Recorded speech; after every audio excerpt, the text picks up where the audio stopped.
Added value, Kanban, lean, process family, Meta, Kaizen event, Heijunka. Just a bunch of words, and some of them aren't even in English. But all of these words are related to a very important concept of operations management, and that concept is value stream mapping.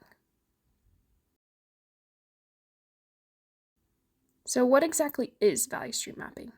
Put simply, value stream mapping is taking a complicated process and breaking it down into smaller pieces that we can see on a map. It's a tool that helps us to visualize repeated steps by drawing a picture of how value is delivered to a customer. But what is value? Value is what a customer is willing to pay for. Anything that the customer isn't willing to pay for is considered waste. Value stream mapping helps us to visualize how this value flows through the process and where it gets stuck. These points where value gets stuck are called bottlenecks. Before we get too far into the details of value stream mapping, it's helpful to know where this idea came from. VSM has roots in lean manufacturing in the Toyota production system. After the World Wars, Toyota wanted to be able to compete with American car manufacturers. This led them to build on the ideas that originated in the early 1900s to reduce waste and improve efficiency. Some important names in the VSM business are Haiichi Ono and Shigeo Shingo, who were instrumental in refining these ideas. VSM was popularized in the West in the 1990s to 2000s by James Womack and Daniel Jones through their book Lean Thinking. VSM has expanded far out of the manufacturing world into areas such as healthcare, software development, and logistics. So now that we know where VSM came from, we need to know how to do it. First and foremost, you need a team. It's impossible for one person to know everything that's happening, and even more impossible for that one person to come up with solutions to the problems found. But when a team is formed, everyone's different focus and perspective allow for an excellent map to be made. The conversations surrounding the map making are as important as the map itself.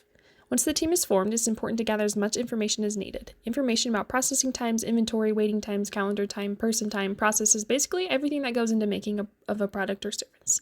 Then this is where the fun comes in.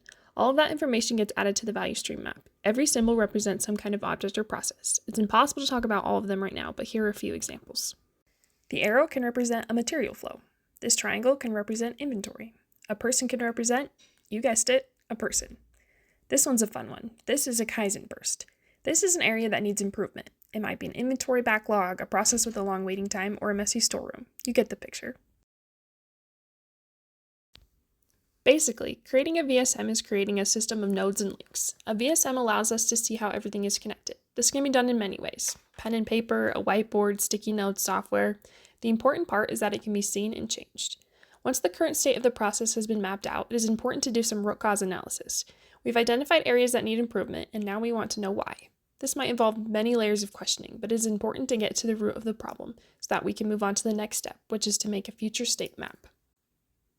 This is our map of how we envision the process in a way that can help us to achieve our goals of reducing waste and increasing customer value.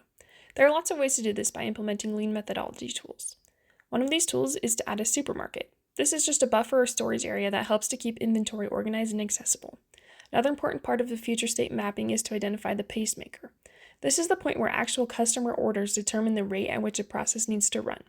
Another powerful tool is the use of a model simulation along with VSM to help see the future outcome of improved processes.